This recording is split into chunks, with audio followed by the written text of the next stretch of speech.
With that, I have the pleasure of introducing our keynote speaker. We're very lucky to have him. How many of you heard the term video journalism, or VJ?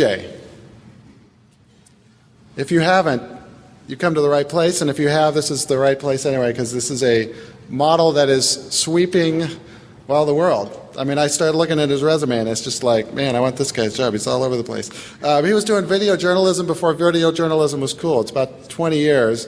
And the list of places that he's worked on runs longer than my short arm. The transitioning of these organizations to the VJ model, including the BBC, the Voice of America, launching the New York Times channel, president and founder of the Video News International, which is over 100 video journalists around the world, designed, built, and implemented the VJ-driven news channels, including Time Warner's New York One, the UK Channel One, Young Broadcasting in the US. He works for international companies, including TV24 in Germany, TV24 in Sweden, Oxygen Media. Man, this just keeps going on. I'll be the keynote by the time we get to the end of this. We were talking yesterday, Jeremy Allaire was citing Take 5 as one of the more interesting things going on at the Discovery Channel. He's just been working on that. He's currently in New York and running Rosenblum and Associates. So, Michael Rosenblum, please come up and tell us what you got. Please let's welcome him.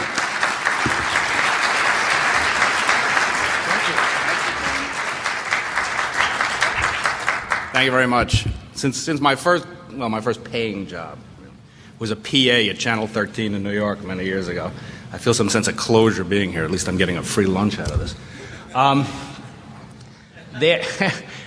There's an old expression, you've probably heard it, that says necessity is the mother of invention. You ever heard that expression? Yes, right. It's complete crap, right? And it's true.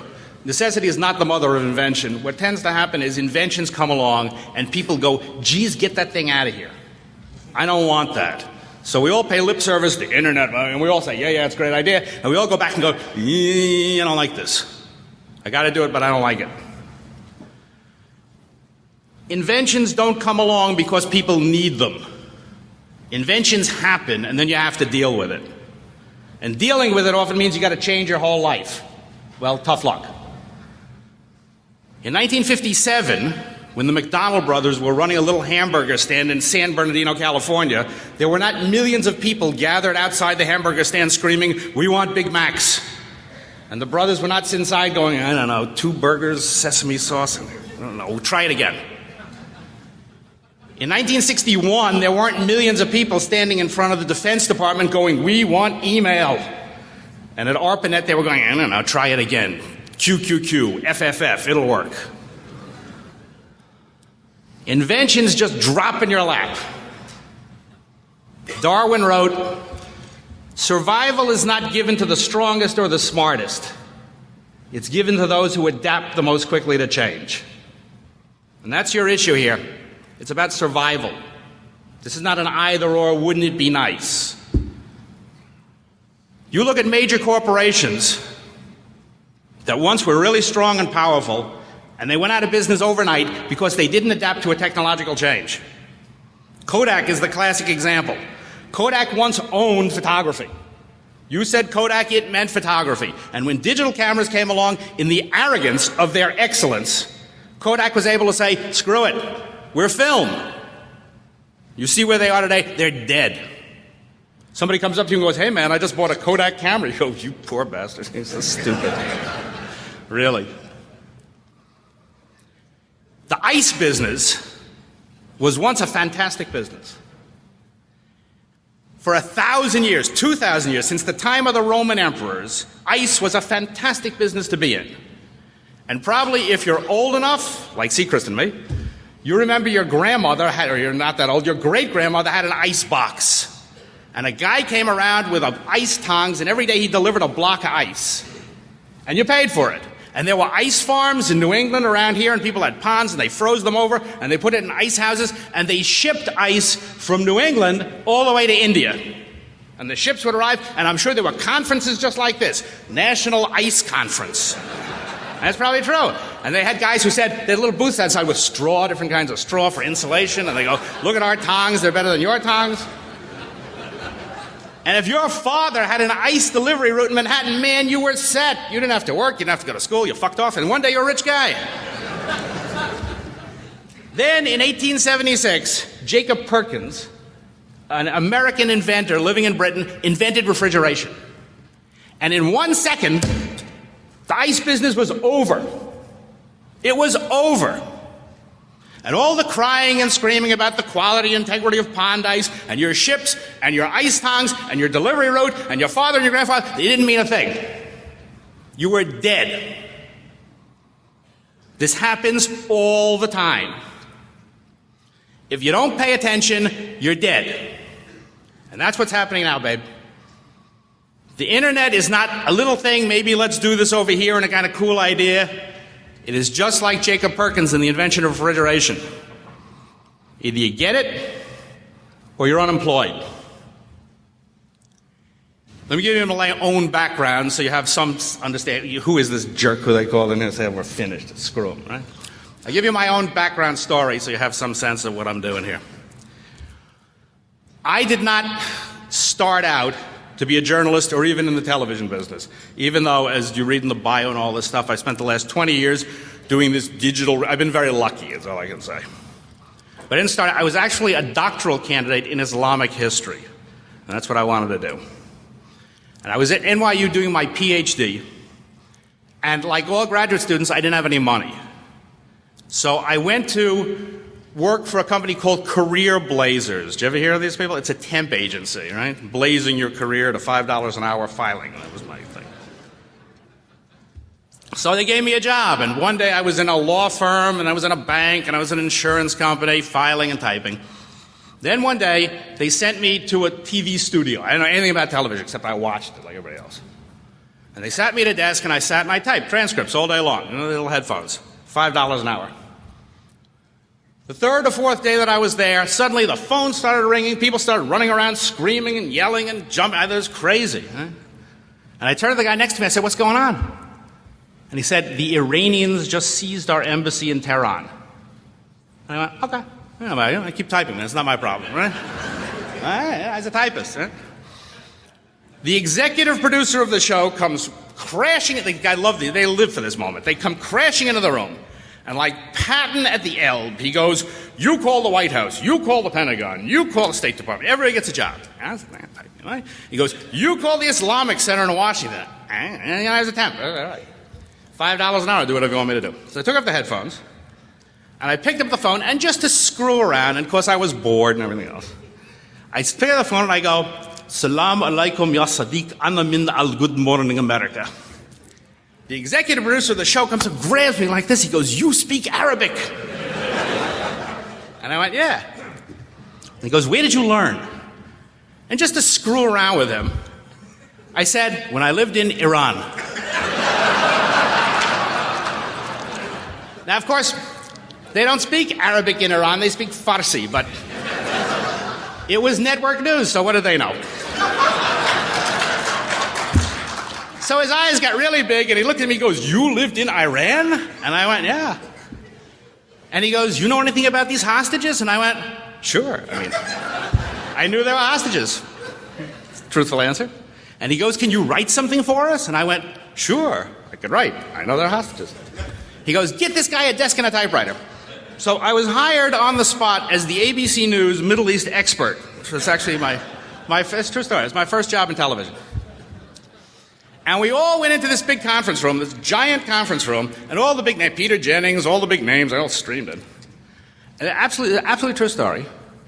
And a woman who I will, to avoid libel suits, will not name, but is a very big person at ABC now, pulled down the world map and quite honestly, and in all truth, spent 10 minutes like this with her finger looking for Iran. That's really true. It's terrifying, but true.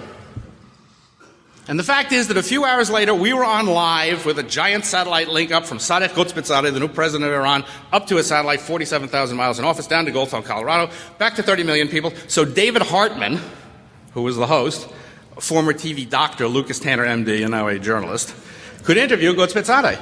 And his question to me was, is he a good guy or a bad guy? Well, relative. So that was my first job in the television business, a fantastic introduction. Over time, they got bored with it. Things drifted off. I went to Columbia Journalism School, and then I ended up at Channel 13, WNET, where I started off as a PA and clawed my way up through the system, and eventually produced some public affairs show from New Jersey because I could protect the license, because it's actually Newark, not New York. And then I got hired by Charles Carroll to go do Sunday Morning, which you're probably all familiar with. And then one day, I had one of these psychotic moments that sometimes you have in work, where you wake up and you say, I don't want to do this anymore. It was a pretty good job. I was 30 years old. I was making a lot of money. I was doing Carroll. It wasn't bad. So I quit. And I bought myself a little home video camera, an SVHS camera. And if I had known anything about technical stuff, I would have known that wasn't broadcast quality, but I was too dumb. And I left CBS, and I went to live in a Palestinian refugee camp in the Gaza Strip.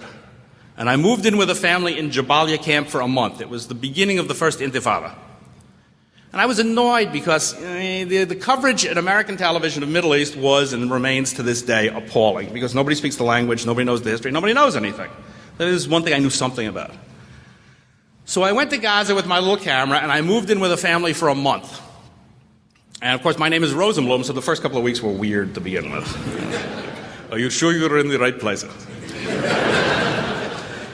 But you know what? If you spend a month with a family, they open up to you.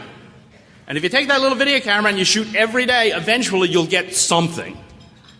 And so, as a matter of simply being there for a month, I got some great stuff because I just had great access. And they got friendly with me, and by the third or fourth week, they were taking me down to meet everybody, and some guy got shot in the head. They go, wait for the ambulance. Mike, come, you must take the pictures. So, So I came back to New York with my big pile of tapes, and I went to see Les Crystal, who was then, and to this day, runs McNeil-Lehrer NewsHour. He's in New York. And I didn't know him either. I said, Mr. Crystal, you don't know me. I just want to show you something. So I put together my best 5 minutes, which was pretty spectacular since I'd been there for a month. And I said, look at this. And Les bought for me 2 pieces from McNeil-Lehrer for $50,000, which in 1988 was an astronomical amount of money. And I thought, that's pretty good for a month. I'm not so stupid after all. And the pieces were pretty good because I'd lived there for a month. Now, if I had been a print journalist, or even a radio journalist, and I'd gone and committed a month in the Gaza Strip, it wouldn't be a big deal. But in television, no one had done this before because you needed the cameraman, the soundman, the producer. You can imagine the budget before you committed to do this. So the fact is, this little piece of technology suddenly allowed me to do this pretty much on my own. I had a pretty good time. So I spent the next 2 years traveling around the world just making video. And I went to all the rat holes in the world because nobody wanted to go there. So I went to Uganda for AIDS, and I went to Afghanistan, and I went to every crappy place you can imagine. And I shot all this video, and then I sold it back to, Sandy Sokolow, who was running Christian Science Monitor TV, and McNeil-Lehrer, and Ted Koppel got into this. So I started doing Nightline, and then I started to percolate into networks. And lots of times I would see my pieces on the evening news with Connie Chung, who I don't remember being there with me, but there she was in the story. And I thought, all right, this is cool, I could do this. Then one day, I was at a dinner party, sitting next to a lawyer. And the guy turns to me and says, what do you do for a living? And I said, I kind of run around with the camera, I do this stuff. And he said, I want you to meet somebody. I said, okay. So he sent me to meet this guy named Jan Stenbeck. Stenbeck was the Ted Turner of Scandinavia. Big, for me, everybody's big and tall, but this guy's particularly big and tall, blonde. And he turned over, he says, I understand you have an interesting way to make television. Yeah, a little camera, run around. He understood the economics of it. It had never occurred to me. I was just having a good time. So he turned to me and he asked me the seminal question that changed my life. He said, can you teach other people to do this?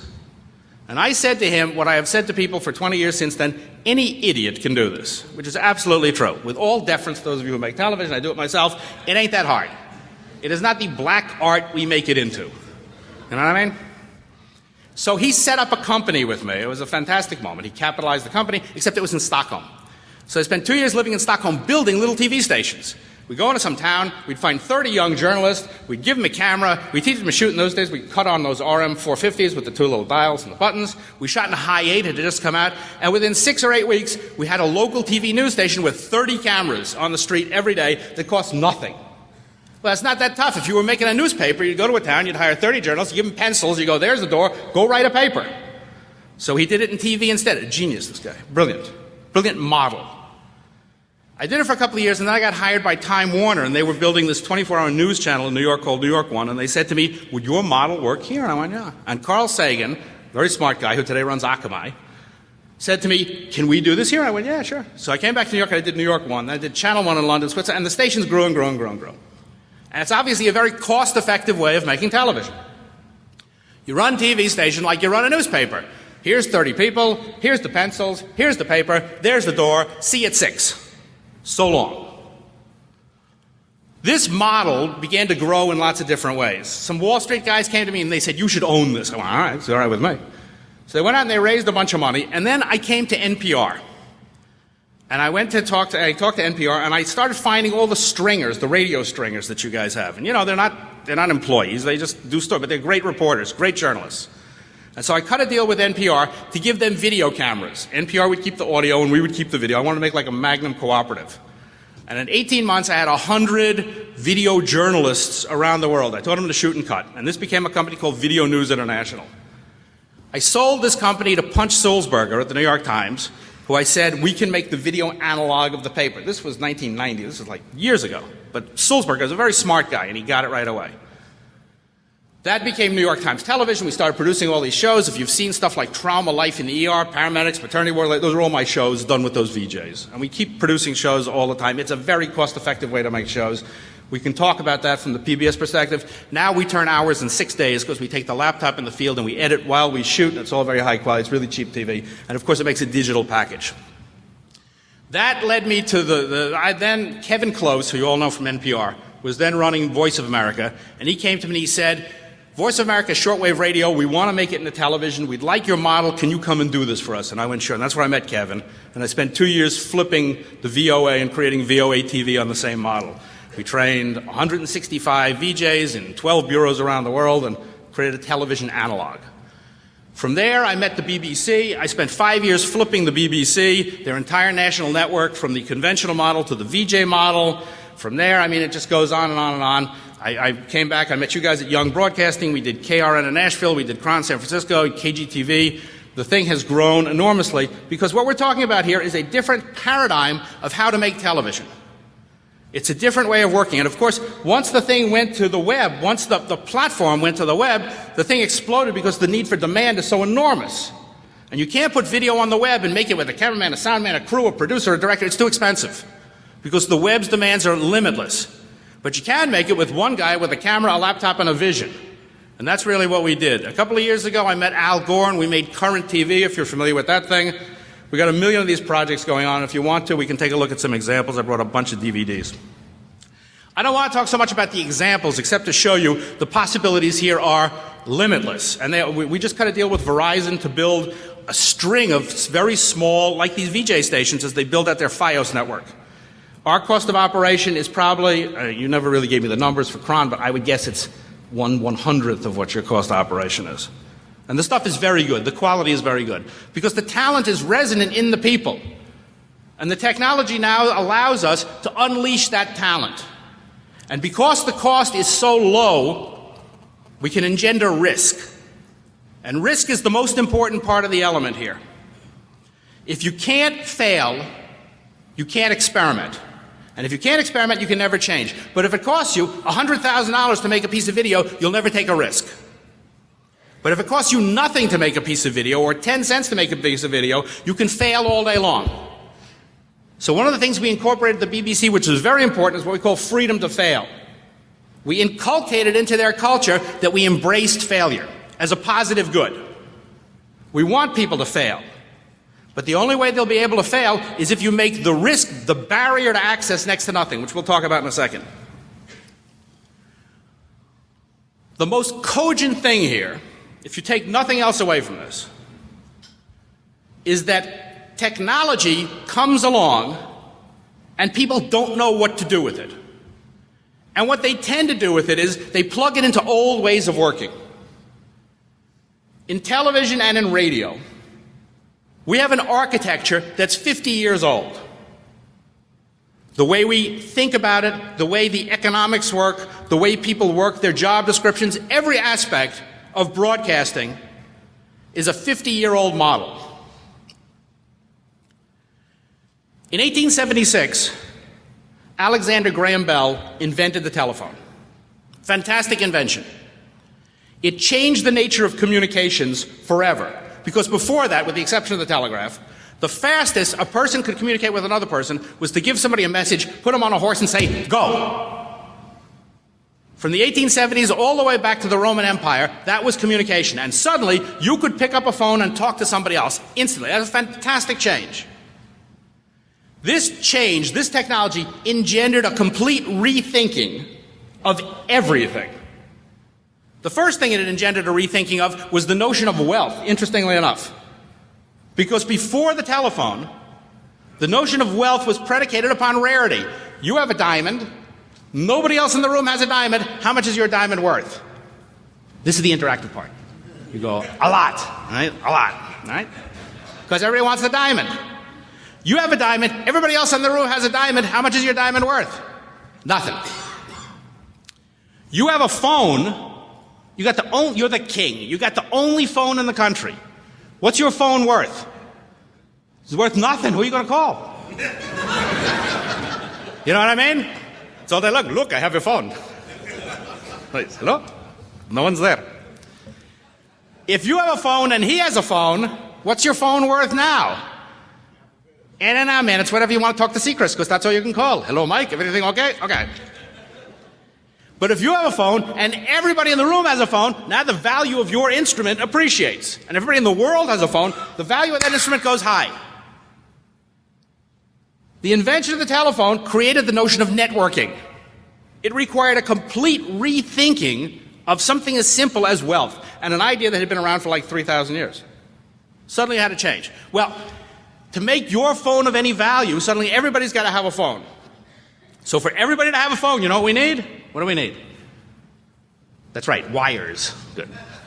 You need wires, otherwise your phone is worthless. Wiring the world was a fantastic engineering experience. Between 1876 and 1900, the Western world gets wired. This is probably the biggest engineering project mankind has ever undertaken, although the least appreciated. The pyramid, great, Cooley Dam, fantastic, but to wire every house, unbelievable. We live in a wired world today. We take it for granted, right? Wires everywhere. None of this stuff existed for thousands of years, and then it happened overnight. And to wire the world was really expensive. You had to dig out the copper, you had to make the wires, you had to build the connectors, and a lot of technology, switchers, electrification, incredibly complicated. And it happens in a 20-year period, as long as it'll take you guys to get NPR.org up and running.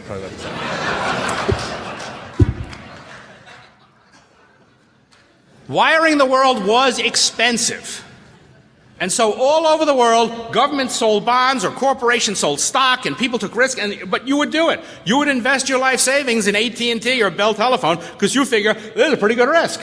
People are going to be using those wires for a long time. I'm in. And so they spent the equivalent of billions of dollars over a 20-year period, and the technology blew out. They dropped cables first through the English Channel, then they ran transatlantic cables, then they ran a cable from London to South Africa to Singapore. Unbelievable. When you think, end of the 19th century, unbelievable achievements. And by 1898, the world was pretty much wired. And everybody was feeling pretty good. Then in 1898, a little Italian guy comes to England with a small black box. And he says, look at this. I cannot talk to you without a wire. I call this a wireless. And everybody in the world went, fuck.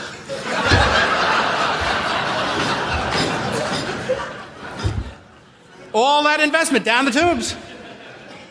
You see, necessity is not the mother of invention. They want to kill that guy. They're like, get him out of here.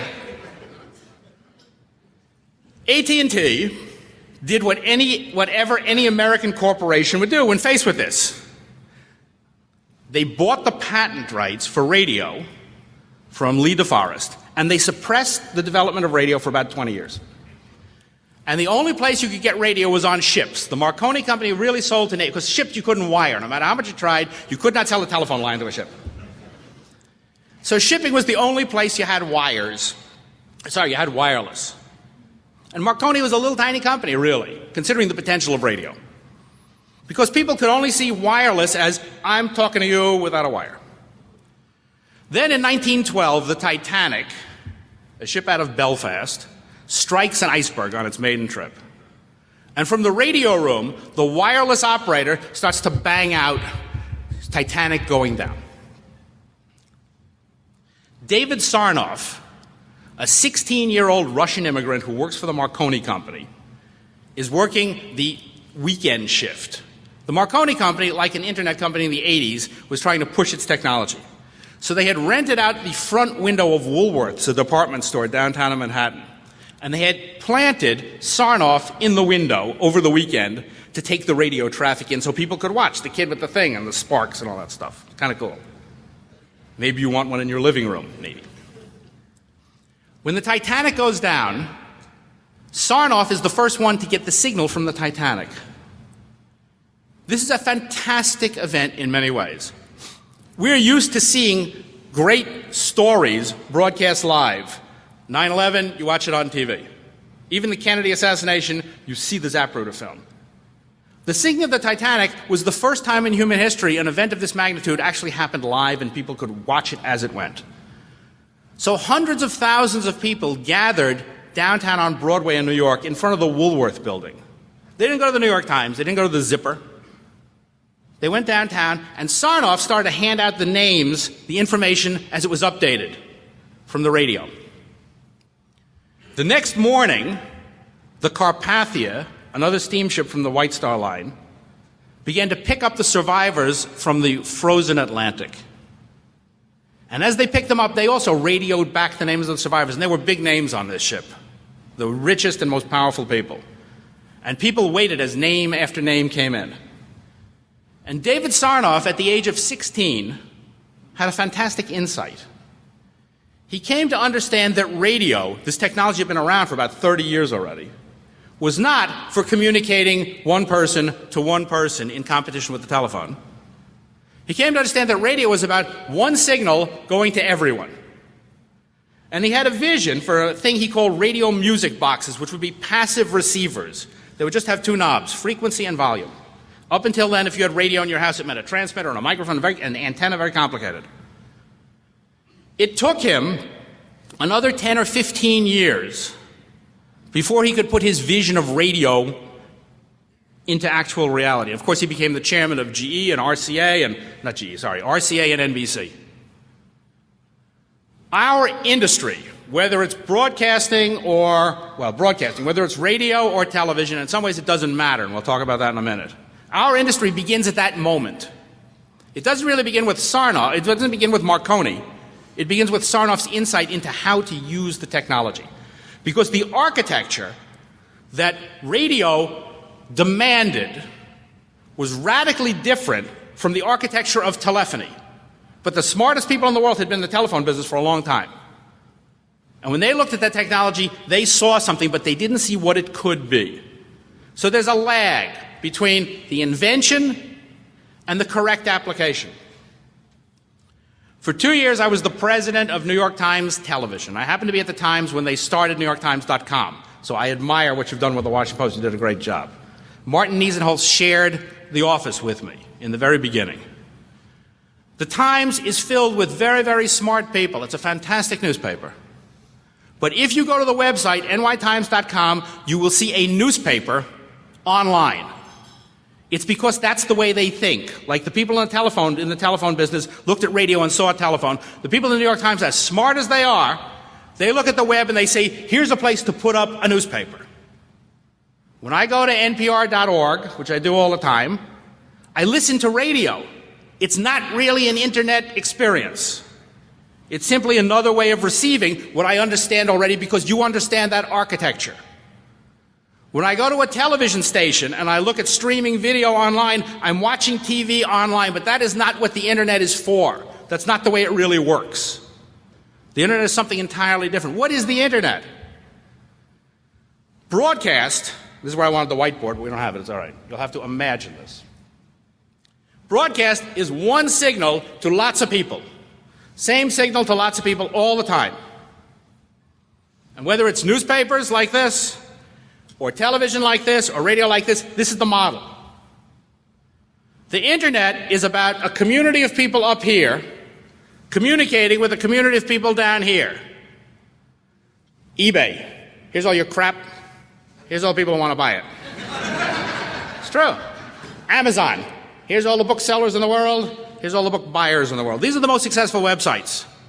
Right? Google. Here's all the information in the world up here. Here's all the people who want to use it down here. What these things do is they hook people up like this. They make connections. That's community. That's the model that works really well on the web. How do we marry the business of information? Because that's the business we're in. We're in the business of going out in the community and finding information and stories. How do we marry that model to what we do well? The trick here is not to lose track of what you do. In the 19th century, the railroads in this country were enormously powerful businesses. The great fortunes, Vanderbilt, they were all Frick, they were made by the railroads. In the 1950s, when the highways started, when they started to build the interstates, the railroads messed up. Because the railroads thought they were in the railroad business. They weren't. The railroads were in the business of moving material across the country. And they should have been able to look at the highways and go, okay, rails are over pretty much. Anybody want stock in Amtrak? No. Same thing with Kodak. They were not in the film business. They were in the business of the acquisition of images. You are not in the radio and television business. I know you think you are, but you are not.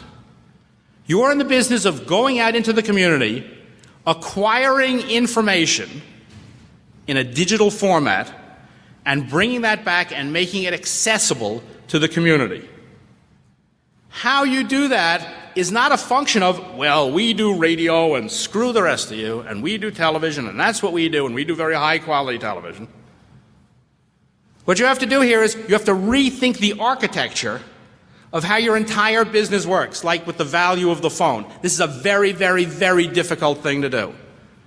And believe me, we spend our days beating our heads against the wall with innumerable clients who really want to do this. They really want to do it, but somehow they just can't bring themselves to get there. We have television stations that we sign with where the senior management, the owners, they get this right away, and they pay us a lot of money to come in, and we sit and we beat our heads against the wall, and you get down to that producer who does the daily show and go, you know, I'd love to do this, but you don't understand because you're going to upset my cameraman. It doesn't matter.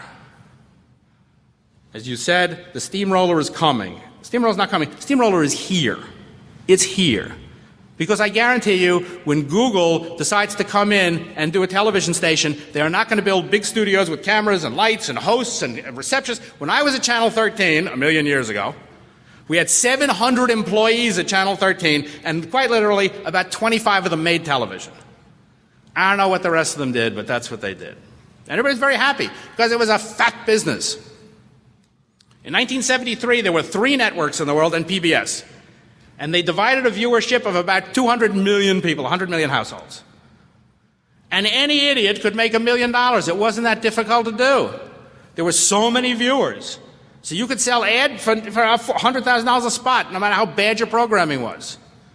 When I first went to work for Sunday Morning at CBS, my first job, Shad Northshield, the Bolshoi was coming to the United States. And Shad Northshield assigned me the job, it was my first story, do the Bolshoi. So I called them up before Glasnost. It was a big story. So I called them up, and I said, where are you going? They go, we're going to New York, and we're going to Washington, we're going to Miami, we're going to Dallas, we're going to L.A. So I went back to Shad Northshield, the executive producer. I said, where should I go? He goes, what do you mean? I said, New York, Miami, Boston. He says, go to all of them. What do you care?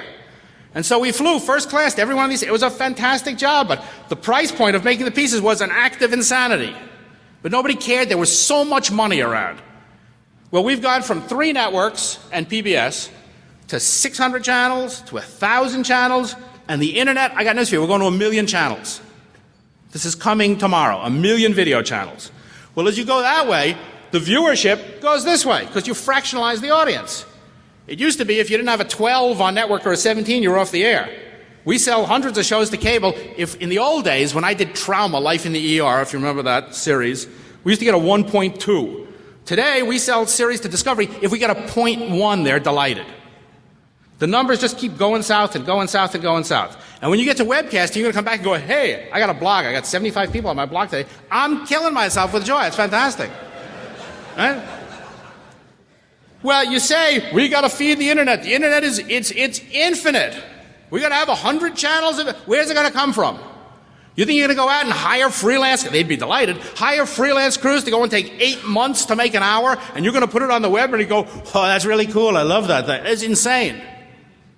The model has to change. The model of how you work has to change. The model of how you think has to change. This is very, very hard to do. But it's there. It's there, and it's always been there. The problem is you don't see it. So I'm going to show it to you. You all know J.K. Rowling? Right. Everybody know J.K. Rowling? Right. Wrote the Harry Potter book. You know her story, right? 30-year-old, 38-year-old single mother, unemployed, on welfare, wakes up one day at the age of 38 and decides she wants to write a book. And out pops Harry Potter. If we ran the world of print the way we run the world of television, J.K. Rowling would wake up at the age of 38 and say, I got this idea for a book. What do I do now? Well, she has a friend. And the friend says, you know, J.K., I have a friend who's the head of HR down at Random House. And that's where they make books. So I'm going to get you an interview at Random House, okay? J.K. goes, that's great. She gets dressed up in her best clothes. She goes down to Random House with her little resume, and she meets the head of HR at Random House. And the head of HR looks at the resume and goes, I don't know, J.K., you're a 38-year-old, single mother, unemployed, on welfare, you never wrote a book in your life, and now you want to work for Random House. You're not exactly the kind of person we hire here at Random House. And J.K. goes, no, please, I have this idea for a book. It's about this kid with a thing on his head, and the head of HR goes, yeah, that's great. Very exciting. She goes, no, I have this vision of a book that I want to do.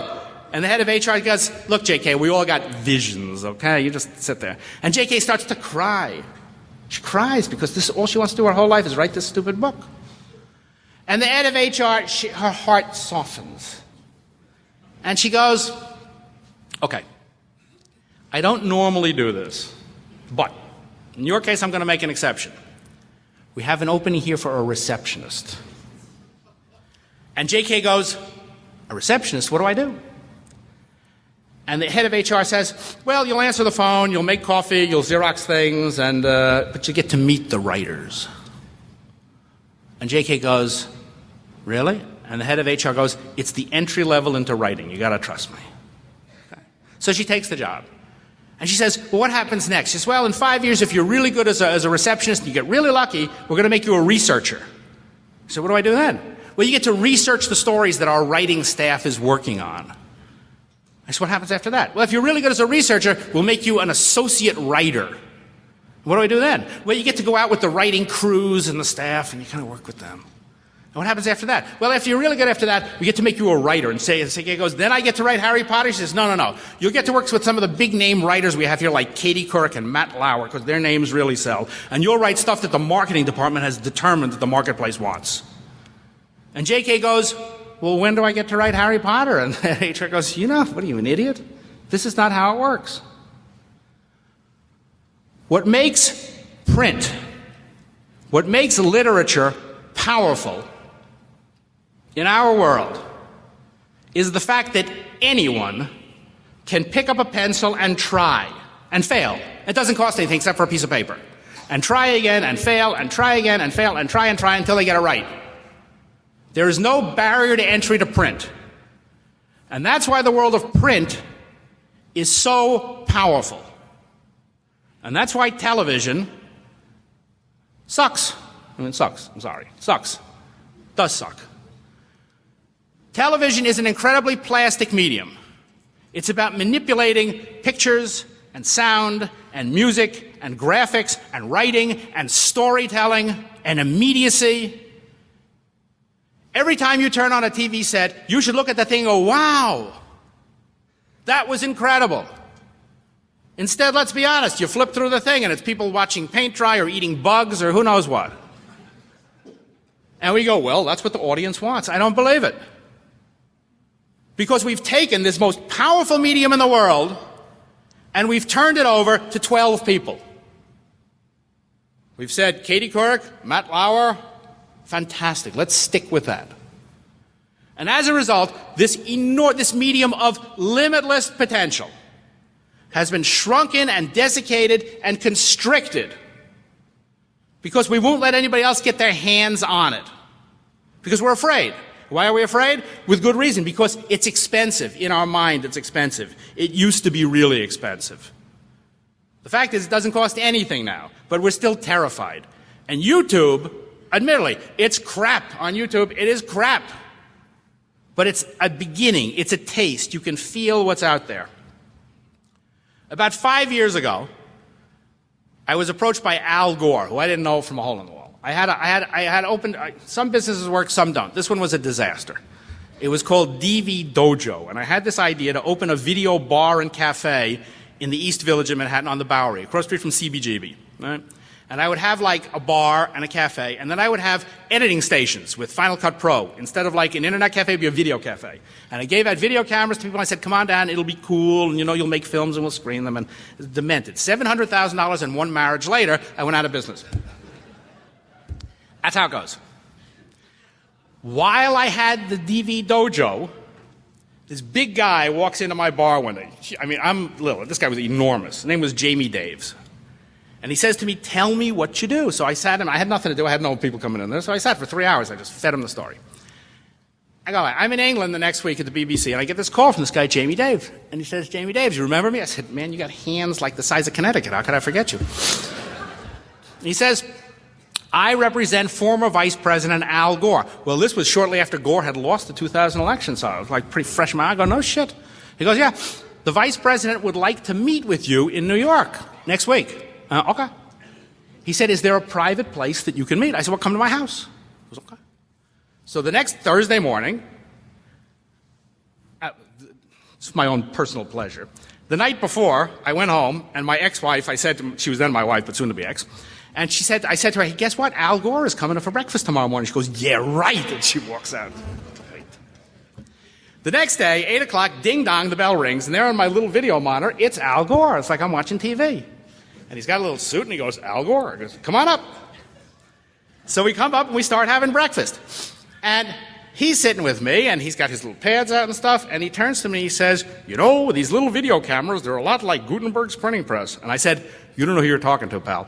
And so for the whole day, we started talking. Parenthetically, about an hour later, there's this rustling in the kitchen, and Al goes, what's that? I goes, that's my wife. He goes, let me go say hello. So he walks inside. The expression on her face was worth every penny of alimony I'll pay for the rest of my life. See? Okay. So much for you. Is her lawyer in the room? No, I don't think so. Okay. Al had gotten out of the TV business, out of politics. And of course, the value of being vice president diminishes. You know, he hadn't done the global warming thing, and it was slipping. And he wanted to make money. And he'd met up with a guy named Joel Hyatt, who was the former finance chairman for the DNC, and they had decided they wanted to get a cable channel. And Al had the juice, and they got the money together for a cable channel. The problem was they didn't know what to put on it. So they came to me, and I told them this revolution, blah, blah, blah. So they took me into the business. And I spent 6 months touring the United States, going to universities, giving this kind of rap, you know, democratization, blah, blah, blah. And then they started shipping the tapes to us in San Francisco. And we sat in San Francisco, and we screened, and this shit was unbelievable. The quality that's out there will blow you away. We're doing a show now for Discovery called Show Us Your World for their broadband channel. It's the same thing. Thousands and thousands of people with video cameras and laptops making stuff and submitting it every day. All right, a lot of it is junk, but boy, when you get down to that last 10% and that last 5%, it is unbelievable. So that became current TV. That's where this notion came from. And this notion of democratizing the medium, a la J.K. Rowling, is pretty much the last thing I want to deal with this morning. Then we can take some questions, I guess. This is coming. When you talk about a steamroller, it is there.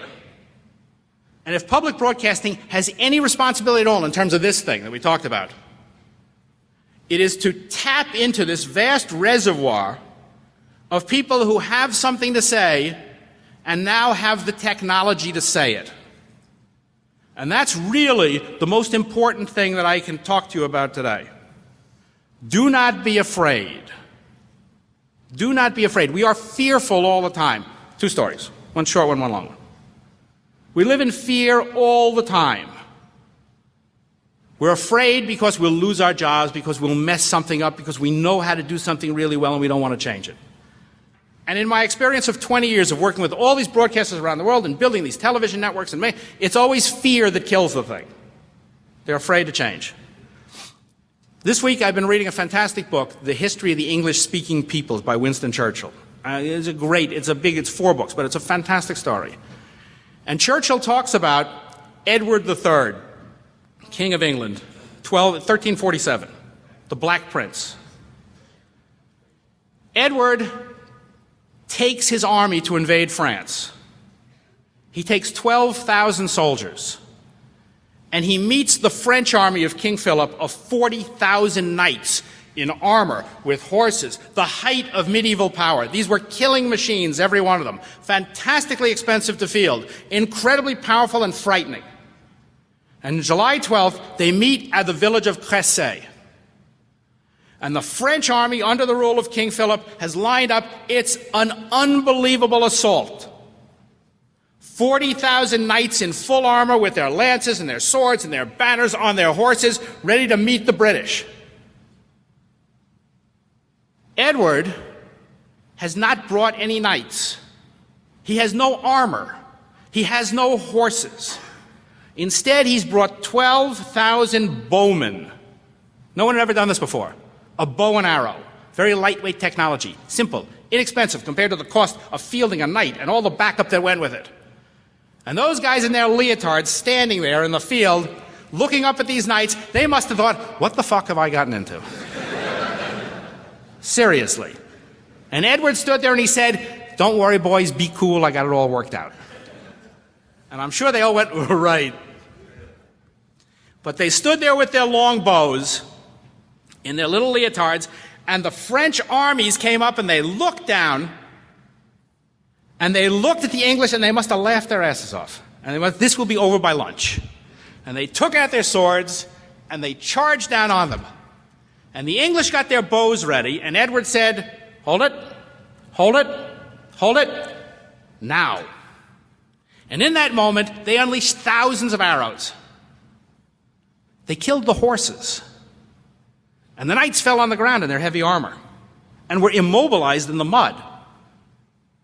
And then they took out their little swords and they went and they massacred 40,000 French army. The French army was decimated at Crécy. Churchill calls it one of the 4 pivotal battles in history. Not only was the French army decimated, and then Edward went off to free the rest of French-occupied English France. It was a complicated time.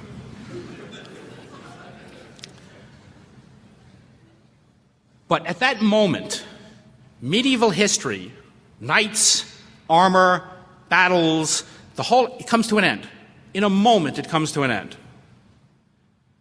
Edward not only saw the lightweight technology of the arrows, he had the courage to implement it. He could have said, I'm bringing my knights, but I'm bringing 5 guys with bows just to check it out. Right? Like some of you say, well, we keep making television the same way, but we'll hire a couple of 23-year-olds with laptops and cameras and we'll see what happens. It'll be okay. This doesn't really work. You have to have the courage to embrace the technology. I'll tell you one more historical analogy because I wanted to teach history. This is where I got fucked up. But I tell you one more historical analogy. It's a really good one. If you were born 500 years ago in Europe, you would have been a serf. That was the big job. There was no public broadcasting to go work for. It was basically serf or nothing, right? You went to high school, you came home, your father said get a job, you bum, you opened the paper, it was serf, serf, serf, serf, serf. So you took the serf job, right? That's all it was. And pretty soon you're out there milking the cows and gleaning the fields and doing the serf thing, you know. And you're working away. And then one day, you come home to your wife and your wife goes, honey, what's the matter? You don't seem very happy. What's wrong? And you go, the job is getting me down. And she goes, what's the matter? And you go, I'm not getting any career satisfaction out of this. I don't really understand it. It doesn't feel fulfilled. And she goes, well, I don't get it. You know, you're a serf, my father's a serf, your brother's a serf, we're all serfs, member of the serf club. I don't get it. What's the problem? And you go, it just doesn't do it for me, you know? And your wife, you're 19 years old, you're having a midlife crisis, right? What happens? And your wife is very supportive, and she says, you're a smart guy, and I love you like crazy, and you can do anything you want to do. Is there anything you really wanted to do your whole life? Anything you probably had this conversation at some point, or you will. Is there anything you dreamed of doing? And you look at her and you say, don't laugh at me, but my whole life, I always wanted to be a writer or a child psychologist. Well, To be a child psychologist in 15th century Europe was a quick trip to the witch burnings, you know what I mean? Right? Your son is suffering from sexual attractions to his mother. Burn him! But you could be a writer in 15th century England. You could. To be a writer, though, you had to be a priest, right? Only the church wrote. So you do it. You throw everything away, and you go and you take your vows of celibacy and chastity and poverty, and you become a priest. And pretty soon, you're wearing the robe with the hood over your head, and you're swinging that thing with the smoke coming out of it, and you're taking confessions, and you're sleeping on stone floors, and you're having a great time. And that goes on for a couple of years, and then one day, the other priests come to you and they say, Brother Joe, you've done such a great job as a priest, we're going to make you a monk. And you go, hot dogs, what I've been waiting for. And they take you up and you become a monk, and you put on like 300 pounds, and you get that rope thing and the tonsure haircut, and you're walking around the monastery, and you're making the brandy, and you're having a great time. And then they come up to you and they say, you've been such a good monk, we're going to make you a writer. And you go, cool, it's what I've been waiting for forever. And they take you upstairs to the scriptorum. You all know what the scriptorum is? It's the room at the top of the monastery where they write the Bibles. And they sit you down at a wooden table. And on the table, there's a Bible chained to the desk and a pile of vellum papers. And they go, here's the job, babe. You come in 9 to 5 every day and you copy the pages, okay? Just copy them. You make these beautiful golden C's. You draw these little cherubs, and you just copy the pages, okay? That's all we want you to do. You go, okay, got it. And they say, do not mess with the content, all right? We have 95% market share, 87% penetration. We know what we're doing. Okay? Just write it the way it is. And that's your job. You come in every day, and you're copying the pages. Just make them just like you made them look before, all right? Don't mess around too much. You can make any cherubs you want, little roses, all right. There's some creativity here. And you're having a great time. You know why? Because you wrote the #1 bestseller that year. Also the year before, the year before, the year before, the year before. You go to the bookstore, it's Bible, Bible, Bible, Bible, Bible. You walk into town, they go, local author. You're having it's a blast, right? You go into parties, you're dressing all in black, you're very downtown, you're picking up girls like crazy because they come up to you and they go, what do you do for a living? You go, I'm a writer. And the girls go, really? Have you written anything I've read? And you go, Exodus. And the girls go, you wrote that? And I go, yeah. And they go, oh, I love that thing with the plagues and the flood. It's fantastic. And you go, I'm working on a new one now. And the girls go, really? What is it? It's called Deuteronomy. And the girls go, whew, that's a creepy name. You go, no, it's very cool. It's got families and laws. It's John Grisham kind of meets the Sopranos. You're going to love it. It's coming out in about a year. But I can take you up to the scriptorum and show you some copies if you want to see them. Okay. Life couldn't be sweeter. Then, one day, along comes Gutenberg with his printing press. You hate this guy. And he comes into the courtyard with his little printing press like this, and he goes, yo, monks, come here, check this out. He goes, look, a Bible. I made it myself.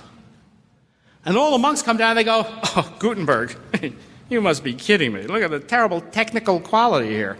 No golden C's, no little cherubs. Forget it. Like you two. Well, you know what happens?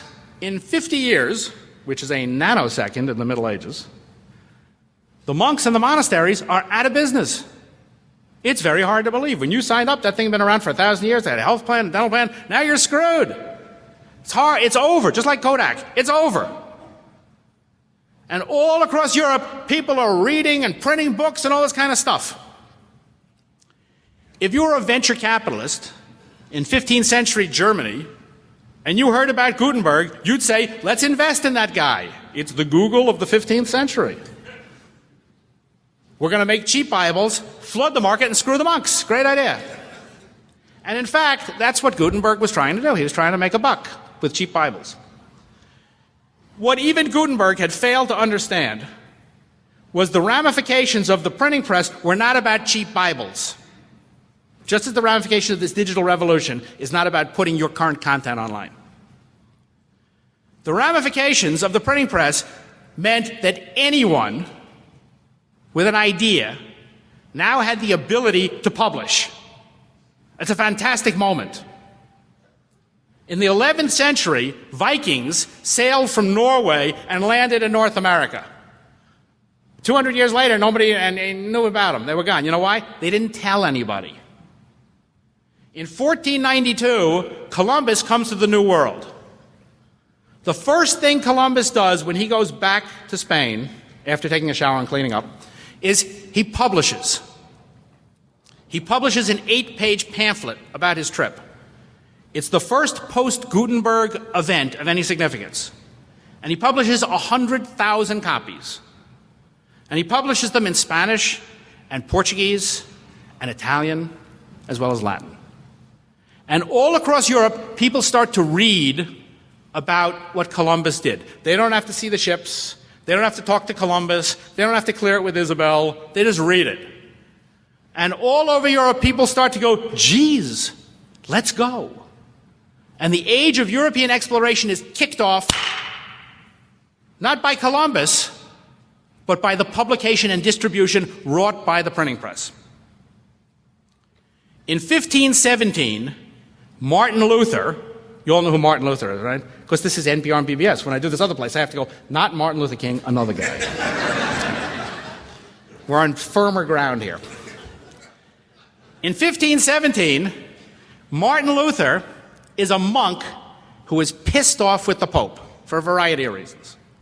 He doesn't like the selling of indulgences. He thinks the Vatican's gone too far.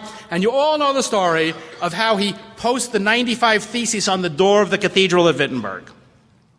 That's really apocryphal. What Luther actually does is he publishes.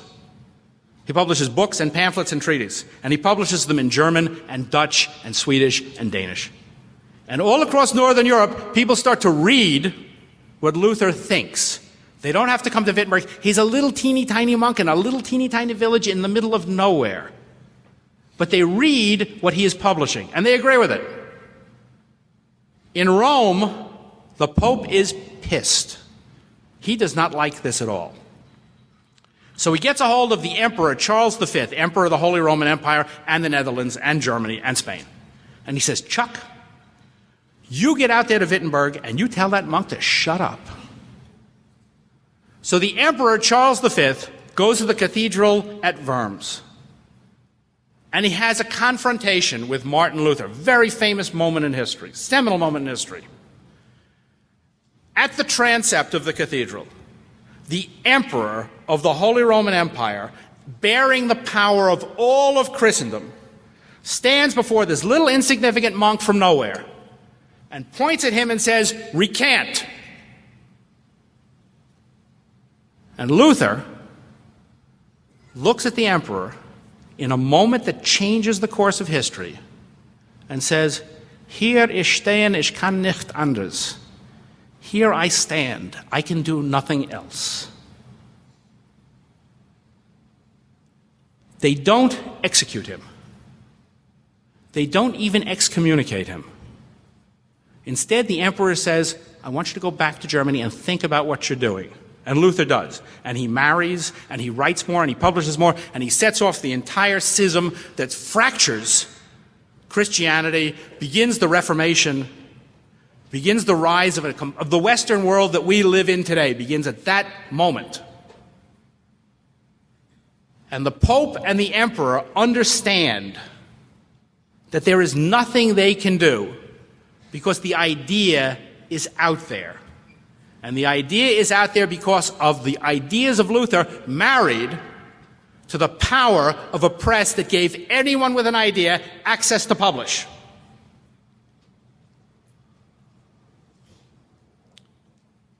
We extol the notion of a free press. The Constitution of this country does not begin by saying you have the right to vote.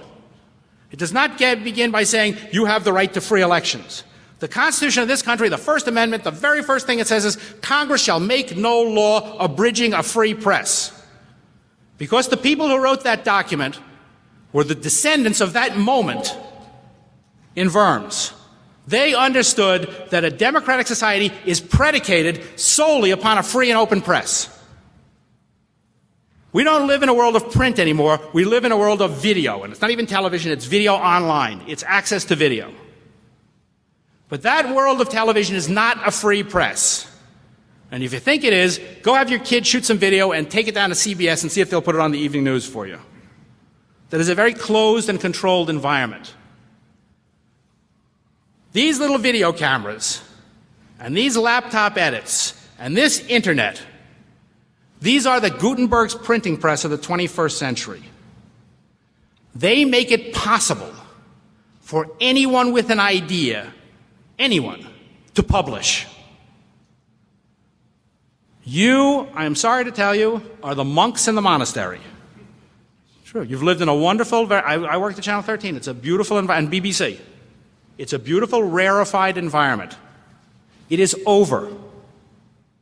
It is over. Not because you did anything wrong, not because you were bad, not because your product wasn't good. It is over because that technology, like the refrigeration, like digital cameras, that technology is going to make what you do not obsolete, but change. And like the Darwinians, you can either adapt or die. You have a very, very small window now, an increasingly shrinking window to adapt. You don't have 18 months to screw around anymore because they are coming. Millions of people. And it's not a bad thing. And it's going to be messy. It's going to be messy. It's going to be 100,000 Iraqis with video cameras every day telling their story. And 50,000 Palestinians telling their story. But you have a job here and a responsibility. One, to reach out, find their work, and publish. Like a book publisher. Find the talent, nurture it, package it, and publish it. And the other responsibility you have is to set the standard. Not the standard for what television looked like in 1965 or 1975.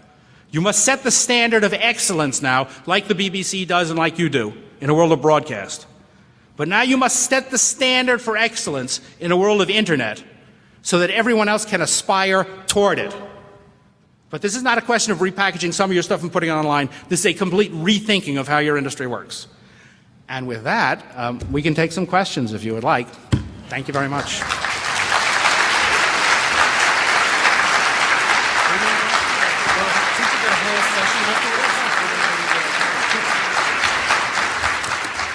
Fan-frickin-tastic. Thank you.